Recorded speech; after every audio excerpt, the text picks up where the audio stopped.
Sabemos lo que te hace reír. Hemos sido cómplices. Sabemos cuando tienes prisa.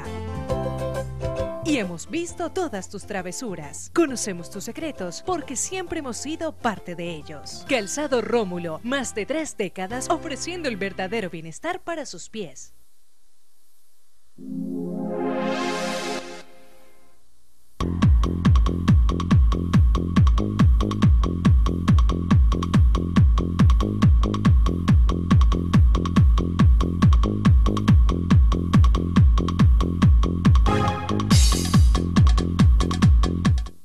Transportes especiales a cargo. Confianza en la vía, con sentido social.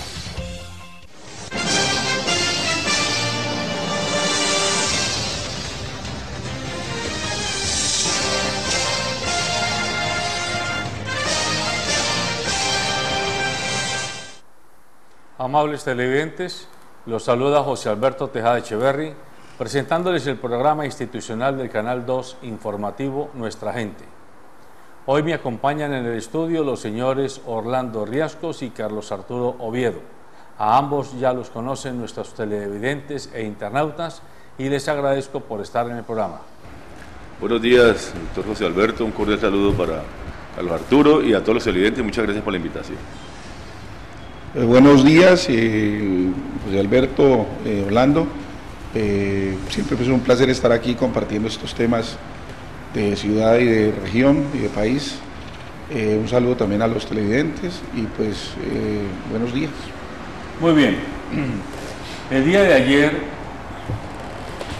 el Consejo de Seguridad de las Naciones Unidas aprobó por unanimidad ejercer la función de ente verificador del proceso de dejación de armas y de cesación del fuego en las negociaciones que adelantan las FARC y el Gobierno Nacional.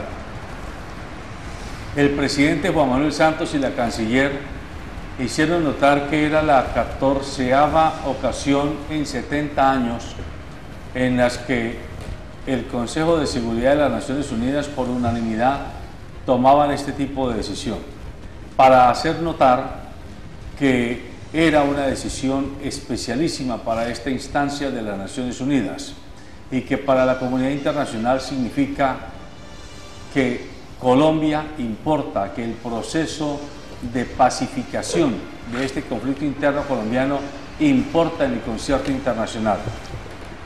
De todas formas, al interior del país hay muchas voces polarizadas a favor y en contra de lo que se está cocinando en La Habana.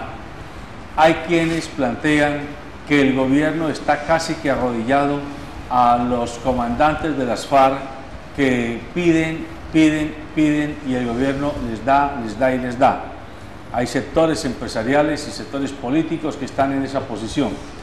Igualmente hay quienes plantean que no, que lo que se está haciendo es un acto de sensatez política, de realismo político, que no se puede seguir dejando que el país permanezca en un eterno presente de guerra, de dolor, de sufrimiento, de sangre, que hay que pararla, y no tanto por nosotros los que estamos vivos hoy y adultos, sino por los que están naciendo y por los que todavía no han nacido y que tienen derecho a un país en paz, dedicado a discutir otro tipo de temas o los mismos temas de la realidad nacional, pero sin que medien las balas, las bombas, los explosivos, el secuestro, la intimidación, que es lo que ha sido el pan de todos los días en más de 60 años de historia reciente colombiana.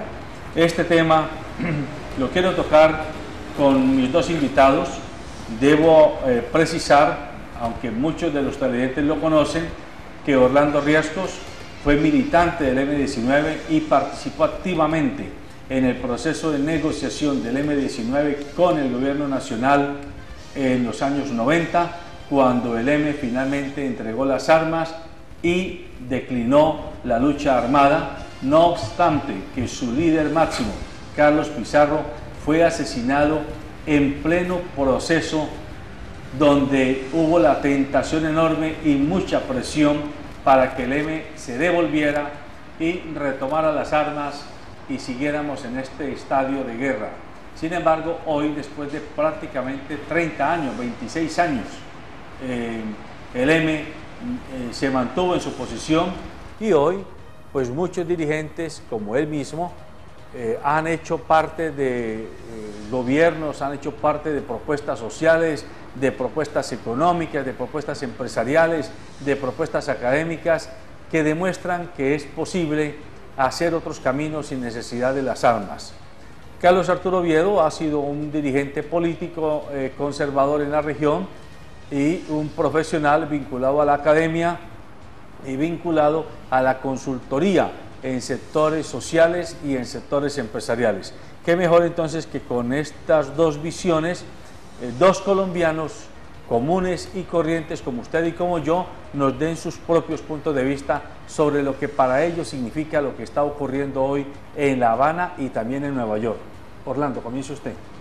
Yo creo que es una muy buena noticia para los colombianos, yo creo que así lo ha asimilado el país, así lo ha dicho el gobierno nacional y creo que así lo debe sentir la guerrilla de las FARC, porque digamos ya es una entidad del orden internacional, la Organización de las Naciones Unidas, que además decide que va a ser la verificación de la dejación de las armas y la terminación de la violencia en Colombia, inclusive la concentración en sus campamentos. Yo creo que eso es importante. Ya eso lo que muestra es que estamos en la parte final del proceso de paz, que efectivamente se va a consolidar ese acuerdo, como se ha venido previendo en los 5 puntos. Yo creo que lo más importante, digamos, del gobierno y de la guerrilla de la FARC eran los contenidos, y ya esos contenidos están prácticamente terminados, empezando por el tema agrícola, terminando por el tema de justicia transicional, y todo ello ahora digamos que las cosas son más de tipo operativo.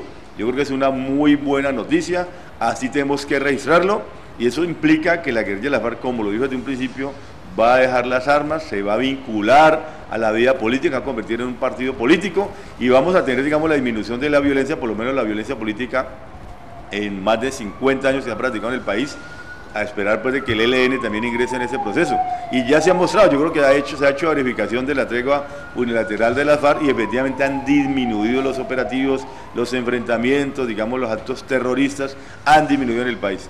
Y por lo tanto, me parece que eso ya es la consolidación del proceso de paz, por lo tanto debe ser camino, que se abra camino al plebiscito por la paz o a la Asamblea Nacional Constituyente, digamos que es la discusión que se viene hablando de cómo se van a verificar esos procesos de paz, cómo se van a que el pueblo colombiano lo legalice, lo legitimice, y me parece que la guerrilla de la FARC, tanto el gobierno nacional han obrado pausada y tranquilamente, y ese espaldarazo por unanimidad del Consejo de Seguridad de la Organización de las Naciones Unidas estableció esa verificación. Obviamente hay voces contrarias que siempre se han manifestado a favor de la guerra, que siempre se han manifestado a favor de la continuación del statu quo, y yo creo que eso los muestra como unas políticos de derecha que no quieren que haya que no haya un proceso de paz en Colombia, que no quiere que se termine la violencia, porque eso les favorece. Yo creo que la guerra favorece a muchos sectores, los que producen las armas, los sectores militares que están beneficiados de ese proceso, pero a los sectores populares, a los sectores democráticos, al país en conjunto, le conviene la paz. Y por supuesto hay que tragarse algunos sapos, porque el tema de justicia transicional implica que de verdad puede haber impunidad en algunos procesos, pero eso es más valioso, yo creo que eso es más valioso la paz que continuar en la violencia en nuestro país. Le pregunto antes de darle la palabra a Carlos Arturo, Orlando, ¿usted qué le dice a quienes se están planteando que a propósito de este proceso se corre el riesgo de que en Colombia surja un Maduro y toda una corriente como la bolivariana de Venezuela? No, yo creería que eso no ocurre. Por ejemplo, si uno mira políticamente a las FARC, tienen poco apoyo político del pueblo colombiano. Lo ven con satisfacción que efectivamente dejen las armas, pero no vemos un líder carismático al frente de esa guerrilla, unos líderes o del Partido Comunista o quien le representen de que van a llegar a la presidencia de la República. Pero además les existe el legítimo derecho, si van a participar en un proceso democrático, si van a hacer sin las armas, si van a estar al proceso, digamos, legal de la Constitución colombiana, les asiste el derecho de que el pueblo colombiano pueda votar por ellos, y hay que relacionarlo. En Colombia es el único país de América Latina donde nunca jamás ha triunfado la izquierda, y se dice que no ha triunfado la izquierda por el tema de la guerrilla. Al desaparecer la guerrilla, digamos, sectores de izquierda, sectores alternativos que se puedan organizar, de pronto se encuentra una alternativa a eso, pero yo no lo veo en el corto plazo. tenemos procesos de El Salvador, de Nicaragua o de otros países donde hubo acuerdos guerrilleros y se dio a los 10 o a los 15 años. A mucha gente eso le causa temor, pero a mí no me causa temor si un líder de la izquierda, un líder demuestra que tiene el respaldo del pueblo, que tiene el respaldo de la gente, indudablemente tendría derecho, si se acoge al proceso de paz, como lo hizo Petro en Bogotá, ganó las elecciones siendo un exguerrillero de 2009, como lo ha hecho Antonio Navarro en Nariño, como lo han hecho muchas personas en el país que después de procesos de reinserción ingresan al poder local, pero a nivel nacional no ha habido ninguno. Yo por ahora no le veo ninguna posibilidad, pero seguramente en el futuro, si hacen las cosas bien, es posible que resulte una alternativa de izquierda armada en ese país, o desarmada. Carlos Arturo. José Alberto, pues lo primero que hay que decir con relación a la resolución pues, de la Organización de las Naciones Unidas es que Colombia siempre ha tenido una muy buena relación con la comunidad internacional.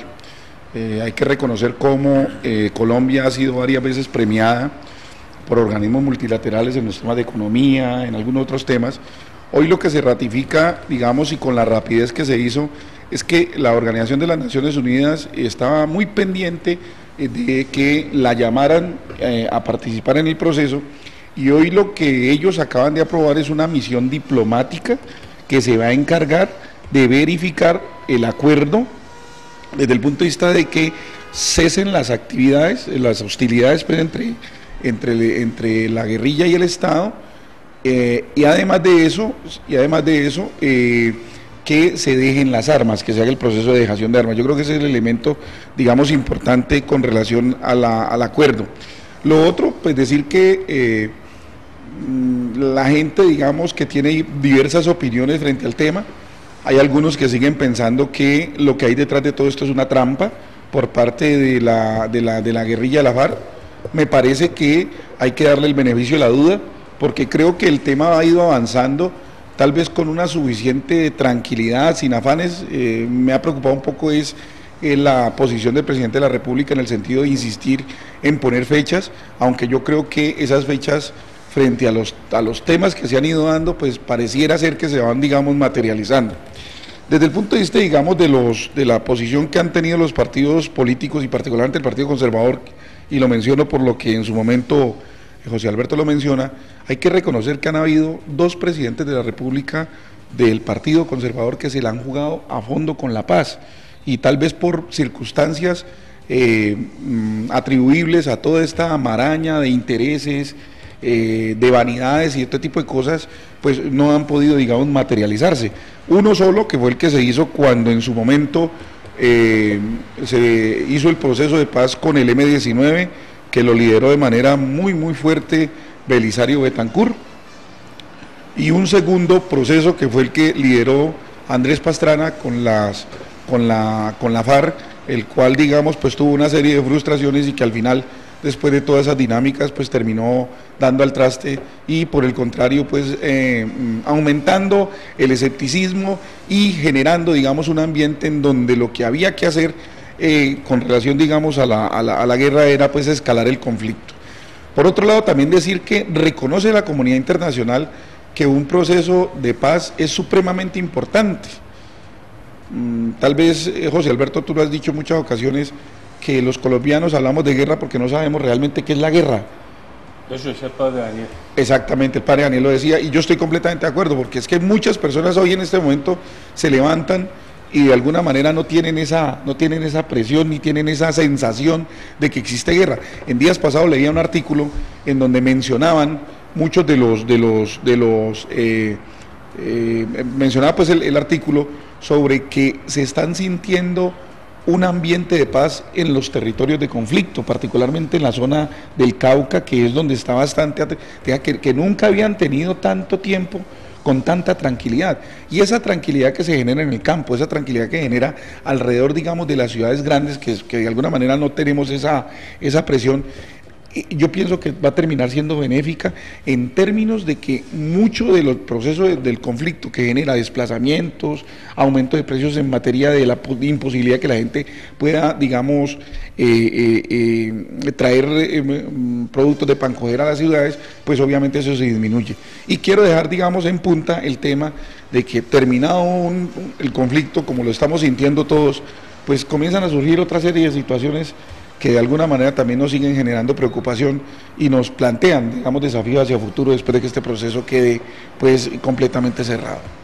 Bueno, yo le quiero preguntar a Orlando, permítame que me refiera en primera persona a usted, cuéntenos un poco desde su experiencia como militante que lo fue en ese proceso de negociación. ¿Existe el riesgo, Orlando, de acuerdo a su experiencia, de que a estas alturas del partido los comandantes de las FARC reversen este proceso de negociación? No, yo no le veo ninguna posibilidad que haya reversa, porque yo creo que esto ha sido planeado por ellos. O sea, ellos entendieron hace muchos años, es que no solamente de ahora, desde el 28 de mayo de 1984, como lo menciona aquí Carlos Arturo, con Belisario Betancourt, la guerrilla de las FARC también hizo un proceso de paz, una tregua que fue frustrada.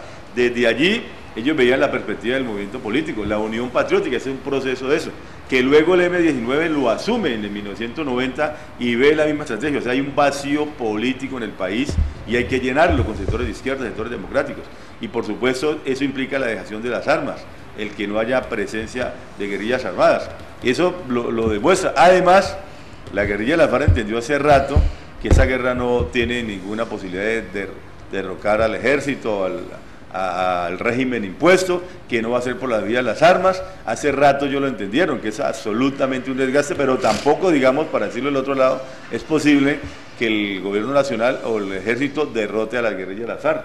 Está demostrado el ELN. El ELN es una guerrilla, digamos, más pequeña, con menos capacidad militar, y ahí está. No han sido capaces de derrotarla en más de 50 años, a pesar de todos los golpes contundentes que le hayan dado. El M-19, que también era una guerrilla pequeña, el EPL, el Quintín Lame, no fueron derrotadas militarmente, y ellos entendieron que era el camino de la paz, que era de encontrar el fortalecimiento de la izquierda, porque es que aquí ha habido en Colombia, eso ha sido pronto el fracaso de muchos años, la combinación de las formas de lucha, o sea, creer que se podía avanzar con las armas y se podía avanzar políticamente. Entonces eso ha ocurrido y afortunadamente esa decisión hace rato se tomó, y hoy la guerrilla de la FARC, los comandantes han decidido que van a dejar las armas. Lo que pasa es que no lo han puesto fácil, no lo han puesto, digamos, como una derrota, que hayan sido derrotados o que los vayan a aniquilar o lo que van a humillar o que los vayan a llevar a la cárcel. Ellos han puesto unos puntos programáticos importantes y además han dejado claro que aquí lo que ha habido es subversión, enfrentamiento al establecimiento, no delincuencia común ni narcotráfico, y que no los puede meter a la cárcel porque lo que han hecho es defenderse de pronto en algún momento de las agresiones del régimen, de la agresión militar, y han defendido, digamos, una política de izquierda, una política democrática. Entonces, en ese sentido, no veo posibilidad de reversa por la guerrilla de la FARC. Jaime Castro, que fue ministro de gobierno en el gobierno de Belisario Betancourt, antier en un programa de televisión decía, es que muchas de las proclamas y de las reivindicaciones que las FARC pedían en los años 80 se han hecho por la vía democrática, y puso dos ejemplos: la descentralización electoral del país, es decir, la elección popular de alcaldes y de gobernadores. El acto legislativo 01 del 86. Exactamente, entre otras cosas, que tuvo mucha mano de Álvaro Gómez Hurtado, correcto, que era el gran promotor de ese tipo de planteamientos, donde las FARC en su momento, en los años 80, decían que era que el hecho de que el presidente de la República y los gobernadores a dedo nombraran a los alcaldes, eso era antidemocrático, y que había que abrir las compuertas de la democracia a través de la elección popular de alcaldes y de gobernadores. Esto se ha hecho ya hace 20 años, precisamente en este año. Más de 20 años. Se están cumpliendo 20 años, desde 1986. Sí, 30 años. El acto legislativo es del 88. Vamos a esos 30 años, tiene usted razón. 30 años, y en muchos casos eso tiene mucho de ancho y mucho de largo, porque sí, se abrió la compuerta electoral, pero también se abrió la compuerta de la corrupción a grandes manos en muchos municipios del país. Y lo segundo, las FARC decían desde los años 80 que el presupuesto nacional tenía que alimentar el presupuesto local, especialmente de los municipios más pequeños, y que lo que hoy se llama el situado fiscal, que es el que permite que con el presupuesto nacional los municipios reciban unos fondos especiales para salud, educación e infraestructura de saneamiento, pues eso no existía, hoy existe. Entonces, decía Jaime Castro, reivindicaciones como esas, sin necesidad de las armas, el país ya las asimiló y ya las concretó a través de la esfera política. Entonces, esto... Yo le agregaría otra. Por supuesto, la Constitución del 91. Bueno, que esa sí fue producto de la negociación del ENE. Exactamente, un acuerdo y una negociación, y que, digamos, es democratizar el país y ya que se expresen los afros, los indígenas, los campesinos, las comunidades religiosas, que el tema ambiental. Claro que, por supuesto, en la Constitución del 91 hubo temas que no tocaron. El tema de la seguridad, por ejemplo, el tema del ejército, el tema del modelo económico no se tocó, pero se avanzó mucho. Entonces yo sí creo que se ha avanzado, y eso lo han entendido las guerrillas de las FARC. Hoy ellos pueden meterse en la vida política, en la vida legal, y van a participar. Así lo han precisado con la Marcha Patriótica, o con el Partido Comunista, con la Unión Patriótica, o con el P3, como lo llamen ellos, pero que van a participar en la vida política, van a participar y lo van a hacer, no, digamos, con el protagonismo, con el tema mediático que tuvo el M19 y con el favorecimiento de la gente, sino a su manera.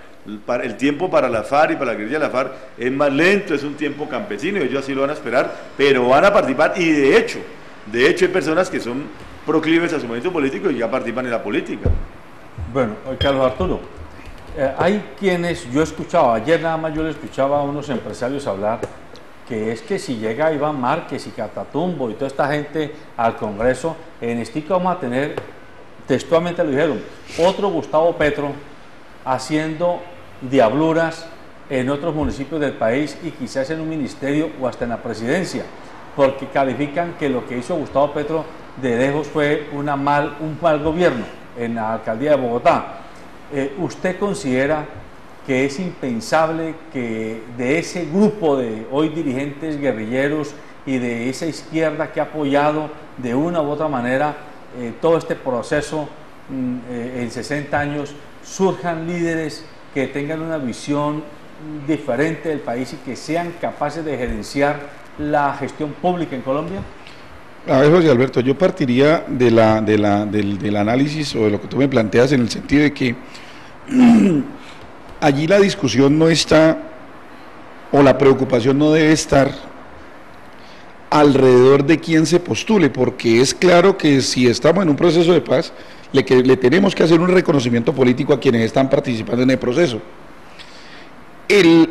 Yo siempre pienso que los malos gobiernos o los malos ejercicios de poder o las malas decisiones reposan en la soberanía del pueblo, y es la gente la que elige sus dirigentes.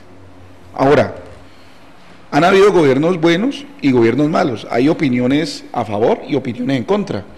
A mí, por ejemplo, me causa mucha sorpresa que en Bogotá, que es la capital del país, donde se supone que existen unos aspectos de madurez política o electoral más, digamos, desarrollada, en una ciudad donde se supone que han siempre gobernado, o que es el segundo cargo más importante del país, hayan habido 3 gobiernos consecutivos con ese corte de izquierda, y los puedo mencionar: Lucho Garzón,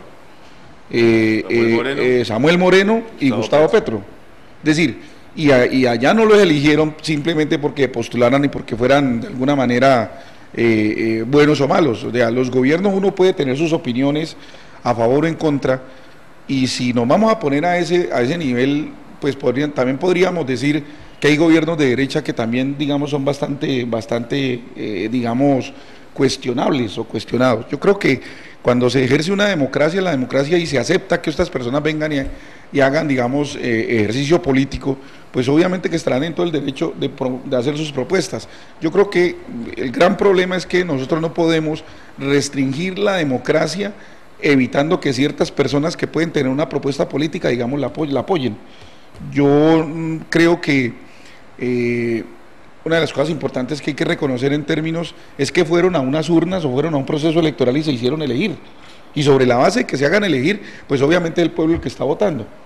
Entonces, digamos que a mí no me preocupa, yo no veo la verdad, o sea, usted, en quienes están en este momento sentados, porque es que hay que reconocer que hay gente que tiene todavía mucho, digamos, mucha rabia, mucho odio por las acciones que se desarrollaron.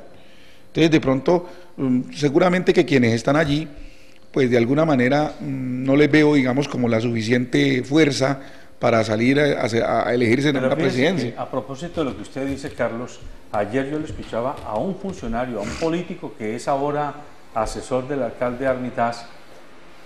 Él decía, Yo no le temo a que vengan los comandantes de las FARC a hacer política, a electoral. Duvalier, me imagino. No es Duvalier. No le temo. Yo creo que ellos no van a ganar porque a ellos la gente no los quiere. Sí. ¿Usted considera que él está en lo cierto? Yo creo que tiene parte de razón, razón. digamos, y lo dije ahora, o sea, los dirigentes de la FARC no tienen un favoritismo, tienen una aceptación, pero como ellos son un colectivo, van a empezar a trabajar y tienen poder, digamos, político, ideológico, y van a empezar a trabajar en los barrios, y van a empezar por tener juntas de acción comunal, por tener a los ediles, por tener concejales, y ir llegando al alcalde. O sea, la apuesta de la FARC no es una apuesta inmediata, no es en el gobernante inmediato, ellos van a seguir en su política, es que lo han hecho durante 50 años, es que hay que entenderlo, es un modelo distinto al que nosotros practicamos, es el modelo del Partido Comunista, es la izquierda, y ellos van a seguir con su propuesta, y no va a ser para 5 o 10 años, puede ser en 20 años, pero van a seguir trabajando y van a empezar a acumular un poder local, lo que siempre ha dicho la guerrilla de la FARC, el poder local, y seguramente van a tener resultados positivos en el Cauca, en el Casanare, en el Guaviare, en el Amazonas, en el Putumayo, en Nariño, donde ellos en asentamientos seguramente van a llegar a tener escaños, porque es que ya lo han tenido. La Unión Patriótica tuvo alcaldes en el sur del país, no sé si alcanzó a llegar a tener gobernadores, tuvo muchos diputados, muchos concejales, tuvo senadores de la República, entonces no es extraño, es que ellos hacen parte del escenario nacional y tienen todo el derecho a que los elijan. Si dejan las armas, se vinculan a la vida civil, comparten la Constitución Nacional, las reglas de juego y van a participar, por supuesto tienen derecho a ser elegidos, pero seguramente en ese primer proceso mucha gente no va a votar por ellos. Por ejemplo, para presidencia de la República, yo no veo una persona que en el 2018 a nombre de la FARC pueda competir para la presidencia de la República, no lo hay, pero seguramente en el 2022 o en el 2026 puedan tener candidato presidencial que pueda competir con los candidatos de la derecha o el establecimiento. Y hay que tener en cuenta de que la comandancia de las FARC, y eso también lo hablábamos en estos días aquí, ya es una comandancia que está rodeando los 60 años. Sí, ya está mayor. El más joven de todos es Timochenko, que tiene 57 años. Pero de ahí para allá todos tienen 60, 62, 66, pero 68. hay líderes de otros sectores, ya han trabajado siempre con comunidades, con estudiantes, con profesionales. Hay líderes que están allí, que son desconocidos, que son anónimos y que pueden surgir precisamente. Ese es el primer elemento, esos pasarán de moda, pero seguirán otros líderes importantes a nivel de... Sí, y además le digo otra cosa. Ellos van a convocar a otros sectores de la izquierda que no hacen parte de la guerrilla de la FARC a que se unan en un proceso. Bueno, y surgirá que una izquierda nueva, renovada, con sectores de la Alianza Verde, del Partido Comunista, bueno, de todos los sectores de izquierda, esa amalgama tan grande de izquierda, que empezará a unirse sobre la base de que ya no hay lucha armada, y eso es un elemento importante. Ahí viene un punto importante. Pedro Medellín, que es un columnista de opinión de varios medios nacionales, él escribía un artículo sobre la superioridad de la izquierda. Ajá, correcto. Y decía que la izquierda tiene el síndrome del ser superior. O sea, todo aquel que se proclama de izquierda es como si se autodefiniera: yo soy mejor que usted, o soy mejor que todos ustedes, y por lo tanto tengo cierta franquicia, cierta patente para ciertos comportamientos. Y decía él que si la izquierda no rompe ese síndrome de la superioridad egolátrica, no va a poderse acercar a esa camada de nuevos jóvenes más formados, más informados y más creativos que hoy hay en el país y que están buscando otro tipo de convocatorias. Y también decía, y a esa camada de nuevos empresarios que no son capitalistas a ultranza, capitalistas vulgares, sino que son emprendedores que están buscando hacer camino a través de sus pequeños y medianos capitales, pero que tienen un espíritu más democrático, solo que les falta ser convocados por ideas nuevas, más oxigenadas, y no desde la superioridad de quien por ser de izquierda cree que lo mío es mejor que lo de los demás. Pero es que la discusión allí se amplía, y es lo que seguramente en días pasados mencionábamos, y es que se ha, digamos, perdido el ejercicio de la política, inclusive por los partidos tradicionales. O sea, uno ve que en los partidos tradicionales todavía, digamos, se mantienen los apellidos, los linajes, ¿sí?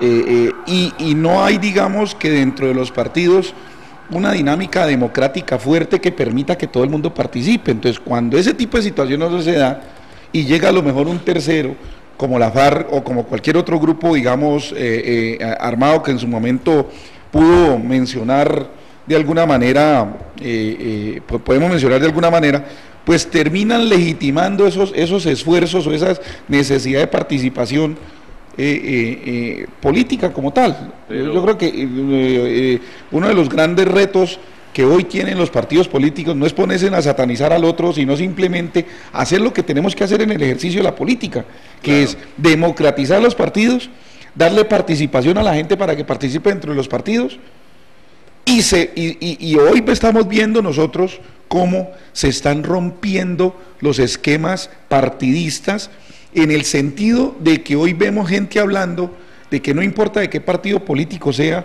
están haciendo alianzas para hacer ejercicio de poder de manera legítima. Pero, a ver, yo acotaría algo, Carlos Arturo y José Alberto, es que la izquierda desde hace muchos años ha venido planteando una reforma política electoral desde hace mucho tiempo. Y eso significaría depurar la política, porque es que hoy la política, como usted lo ha dicho, está en manos de gamonales, de clientelistas, existe la mermelada, existe el tema de la publicidad mediática que se paga en ciertos medios solamente hacen publicidad a determinados candidatos, igualmente el tema electoral, el tema de la publicidad, los gastos electorales, el tema de la registraduría nacional que se habla que se compran candidatos, que se compran elecciones, que se paga, todo ese tipo de cosas, implicaría una reforma para que hubiese unas reglas de juego inclusive claras y además, por supuesto, la democratización de los partidos, como usted muy bien lo menciona. Yo creo en eso, para poder que la izquierda, sector alternativo aquí en Colombia, haya un cambio, tiene que haber una reforma político electoral a profundidad. Por ejemplo, la financiación de las campañas. Es que muchas de las campañas aquí se han pagado con dineros del narcotráfico, dineros que no se saben de dónde provienen. Entonces, y eso implica desigualdad en la competencia. Lo que yo sí creo que mencionaba ahora Pedro Medellín, en este tema de la superioridad de la izquierda, tiene que ver, digamos, con el tema de las propuestas, ¿no? Digamos, en el tema de la izquierda se trabaja mucho el tema ideológico, y se trabajan con propuestas, con alternativas, digamos el tema ambiental, el tema del ser humano, el desarrollo a escala humana, o como lo planteó Petro en Bogotá, la Bogotá humana.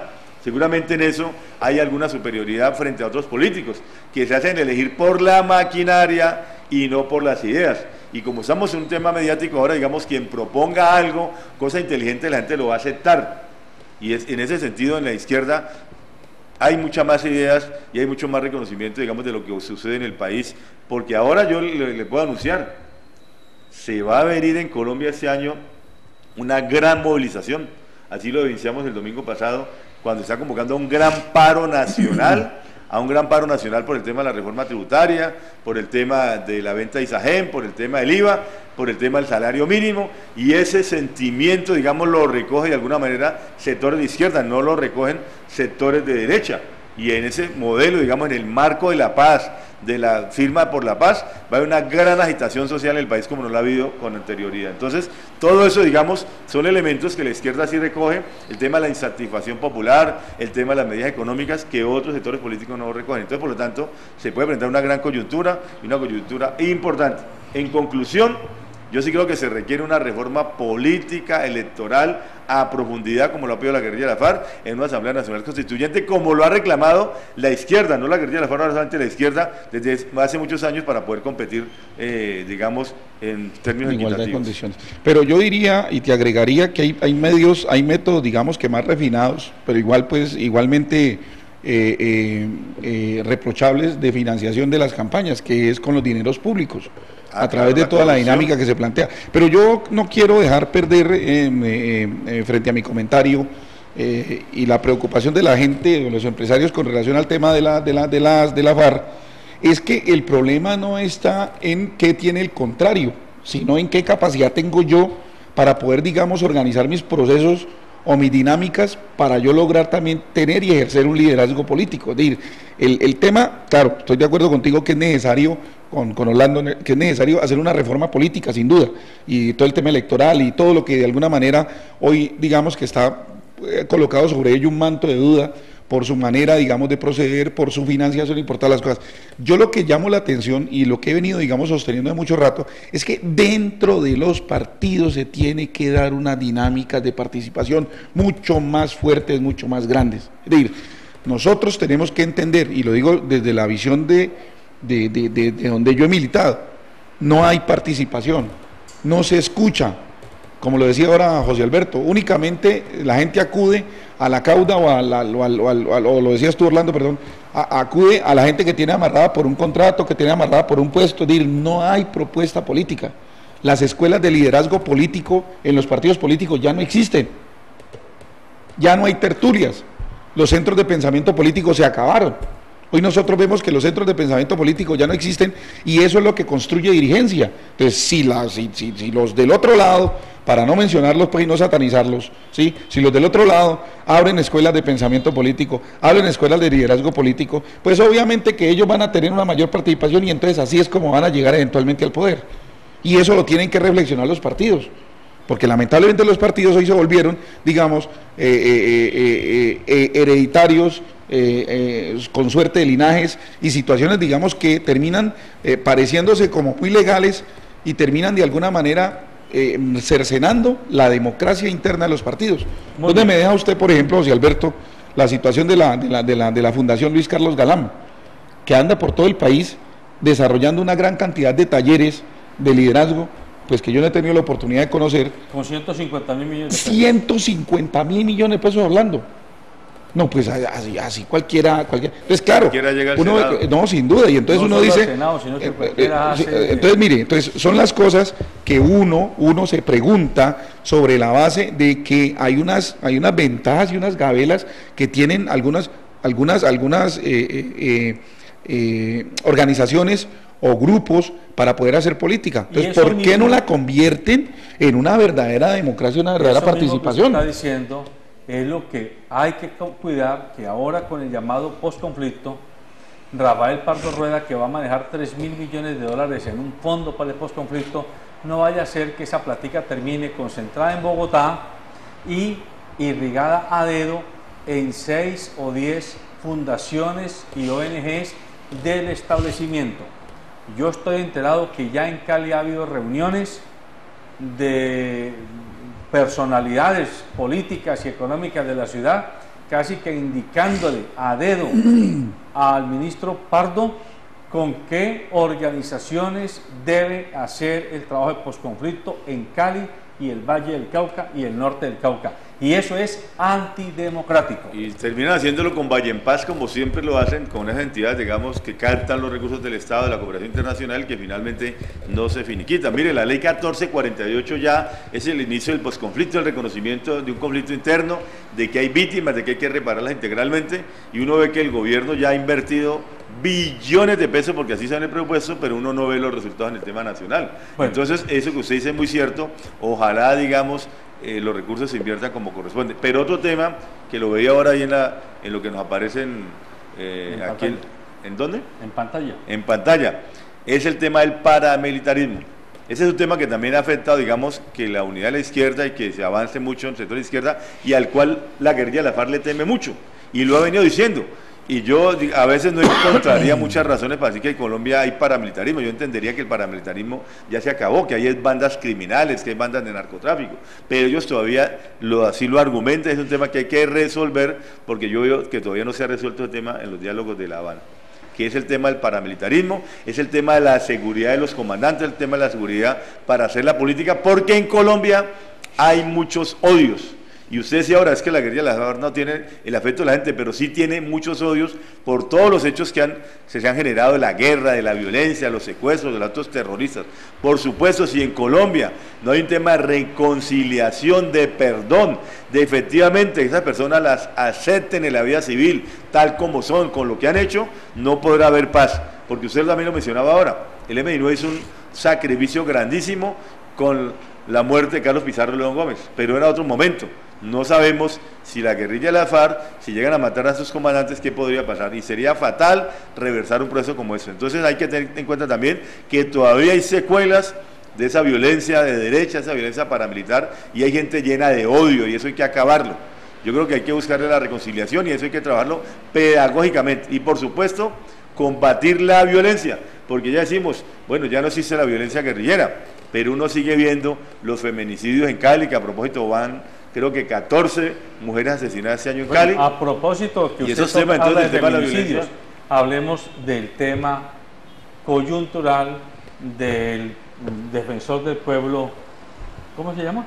Armando Otálora, que está entre las cuerdas a propósito de una denuncia que el periodista Daniel Coronel hizo en Semana, en la última edición, y que ha colmado todos los medios, donde todo indica que él ha sido acosador laboral y sexual de alguien que trabajó para él como secretaria privada, Astrid Elena Cristancho, que ha dicho que él la acosaba, y además hay algunas fotos y algunas chats, parece que comprometedores desde el punto de vista de las insinuaciones sexuales que hacía el defensor del pueblo a esta señora o a esta señorita.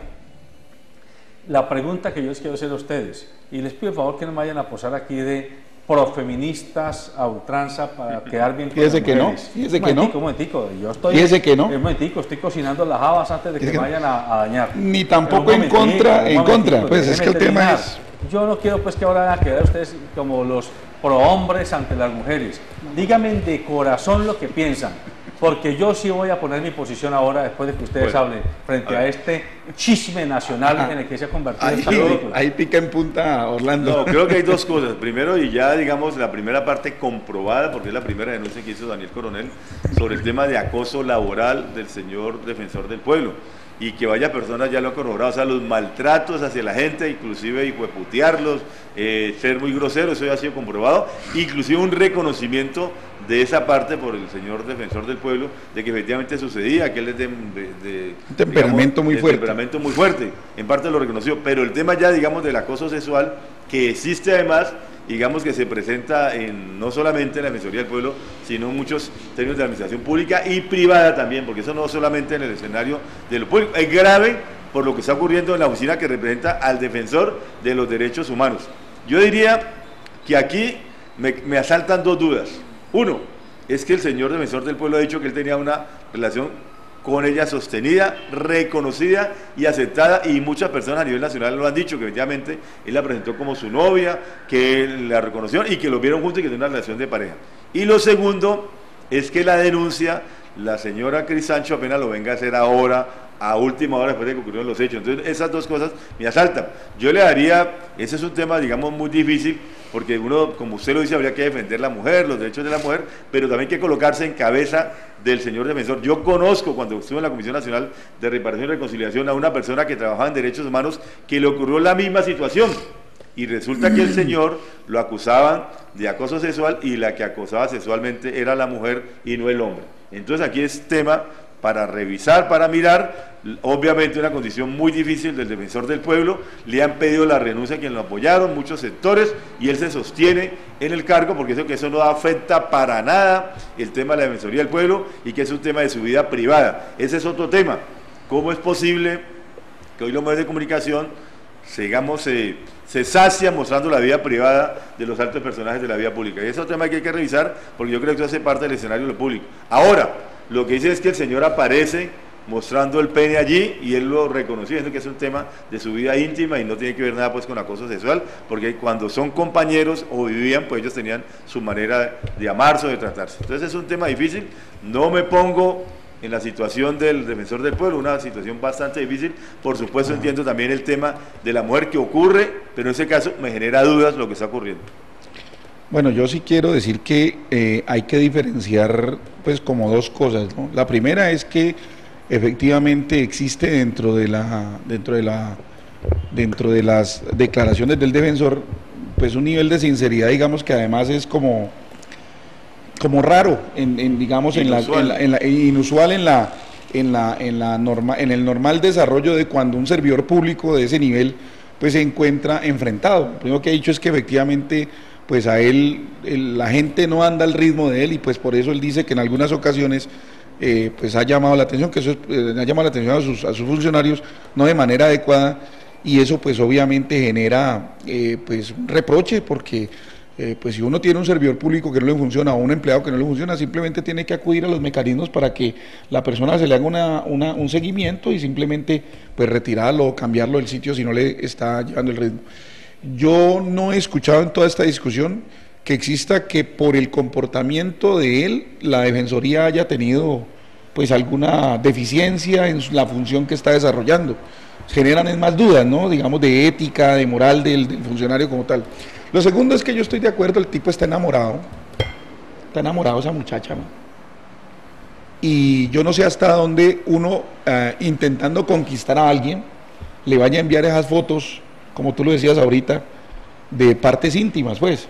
Tiene que haber habido algún tipo, digamos, de cercanía para que esas fotos hubieran llegado allí. De hecho, uno de los chats que se leen, porque Daniel Coronel lo pone sobre la mesa. ¿Qué fecha tiene el chat? Ese chat es como de junio del 2015, en donde en ese chat le dice ella que por favor no se refiera ni para bien ni para mal, o sea, ella se nota como incómoda con él, y él le contesta que te quiero mucho. O sea, que el tipo está enamorado. O sea, lo que hay ahí es una situación seguramente de amor no correspondido.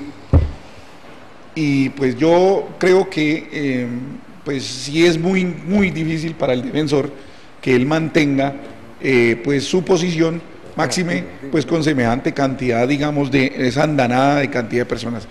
Esta niña Cristancho se ve, digamos, como muy ofendida, como muy firme en sus decisiones. Pero yo creo que el tema es más de la órbita personal que de la órbita institucional. Doctor, déjeme tomar agüita para pasar este momento. Veamos la nota que Pacífico Noticias, el noticiero que se emite por nuestro canal todos los días a la 1 de la tarde, tiene sobre el tema en su emisión del día de ayer. Está enamorado el viejo, ¿no? Y está enamorado, enamorado, eso sí, pues, pucha, eso sí no.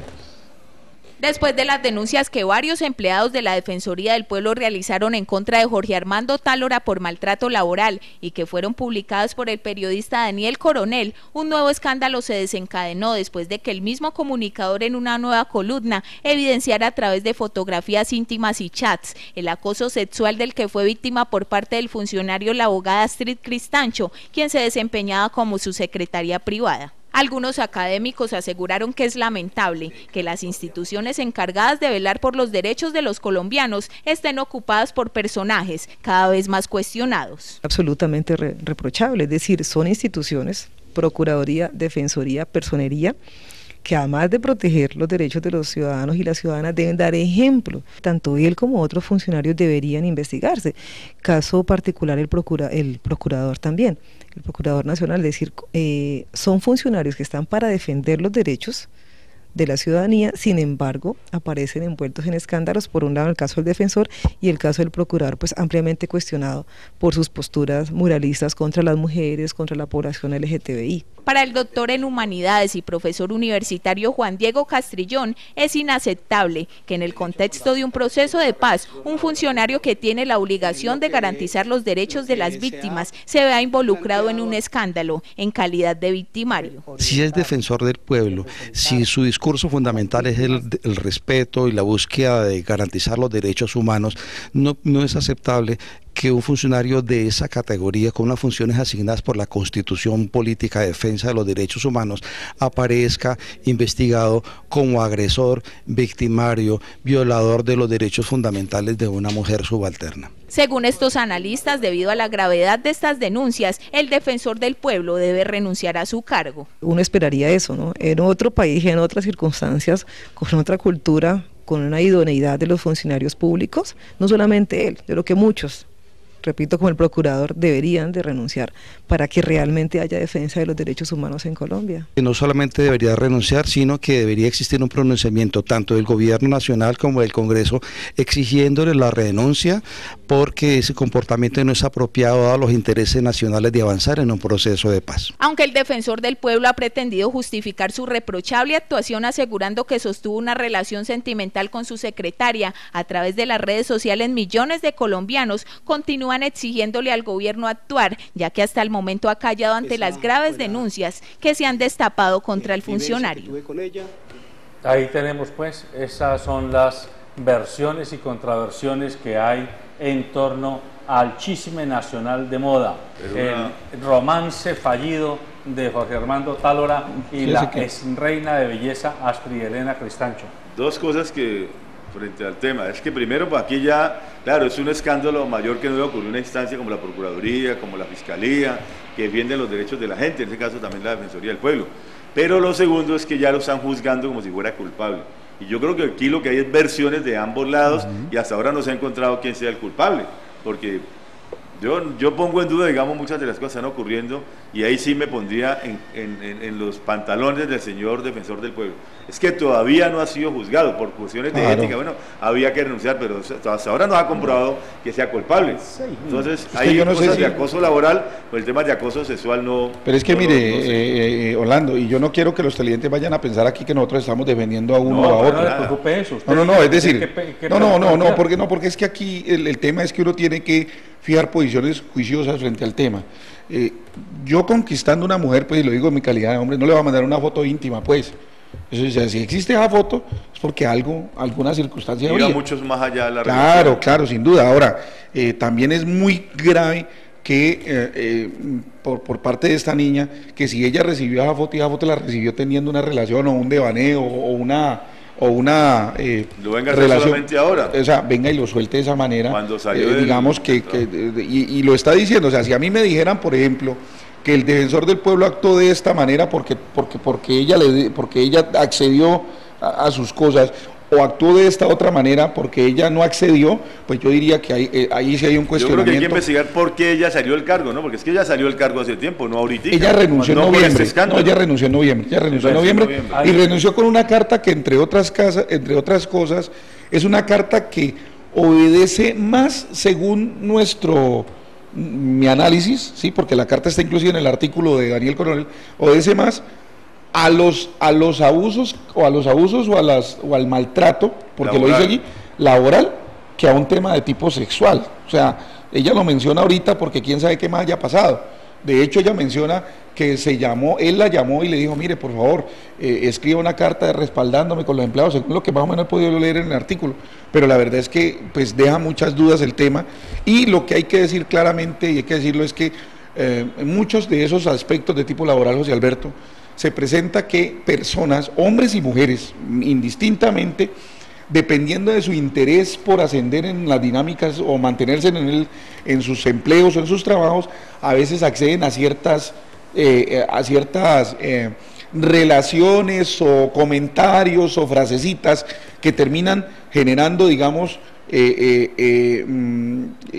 confusiones que pueden terminar haciendo daño a una u otra persona, ¿no?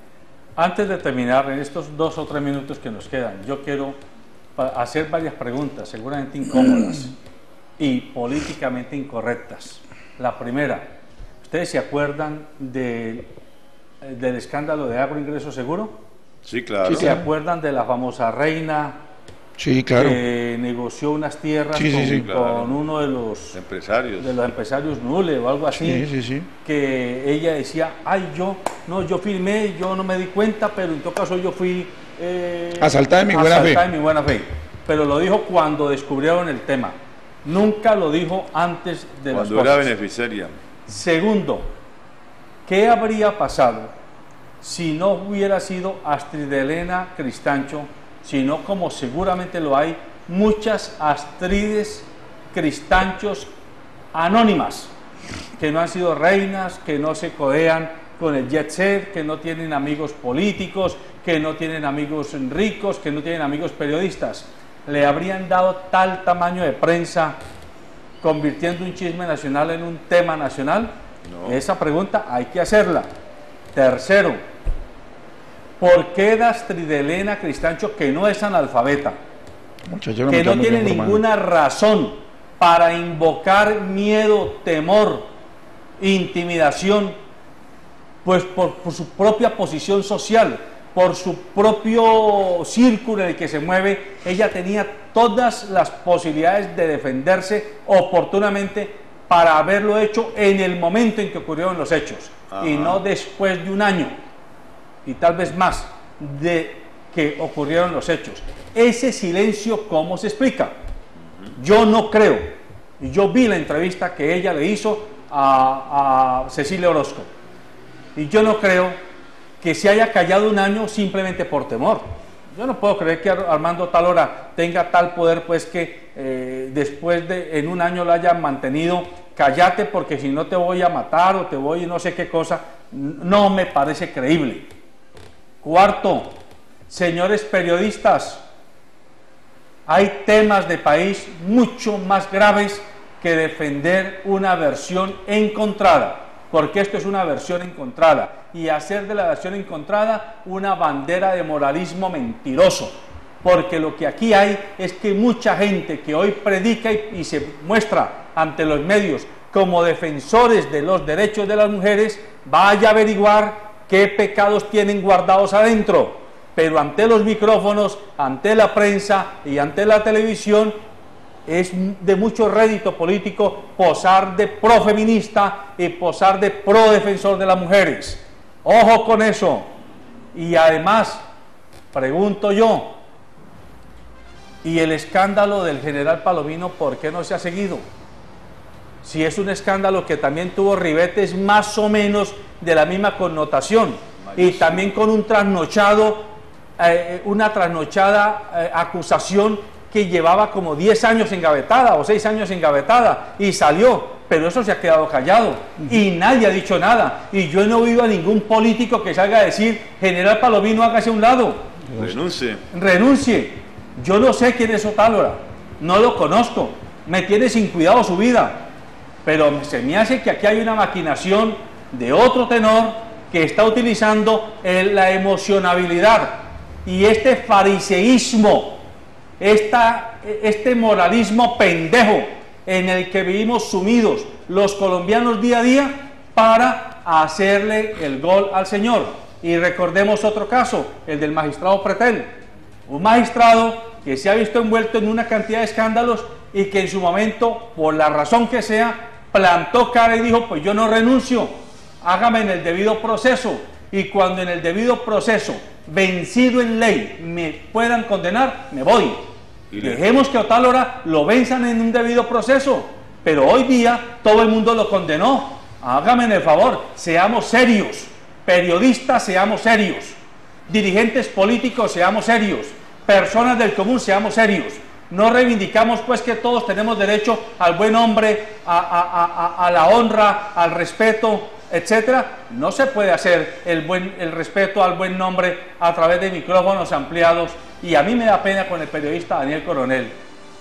Hay cosas mucho más importantes y mucho más dramáticas y mucho más trágicas en este país que defender un presumible acoso a una señora que tiene muchos elementos para defenderse y que tiene suficiente poder y suficiente estrellato en el jet set nacional para que sea defendida por personas con menos tiempo de ocupación en los grandes temas que sí preocupan al país, esta tragedia de todos los días, como irse a defender por parte de Daniel Coronel.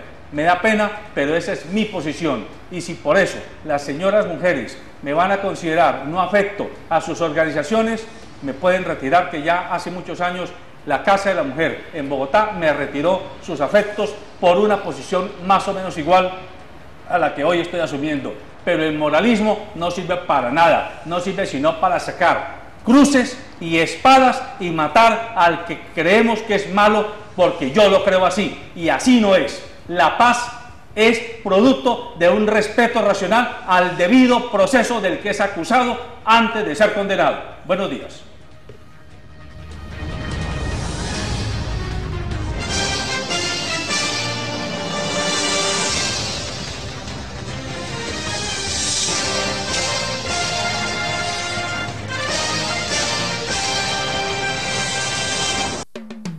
Sabemos lo que te hace reír. Hemos sido cómplices. Sabemos cuando tienes prisa. Y hemos visto todas tus travesuras. Siempre hemos sido parte de ellos. Calzado Rómulo, más de 3 décadas ofreciendo el verdadero bienestar para sus pies.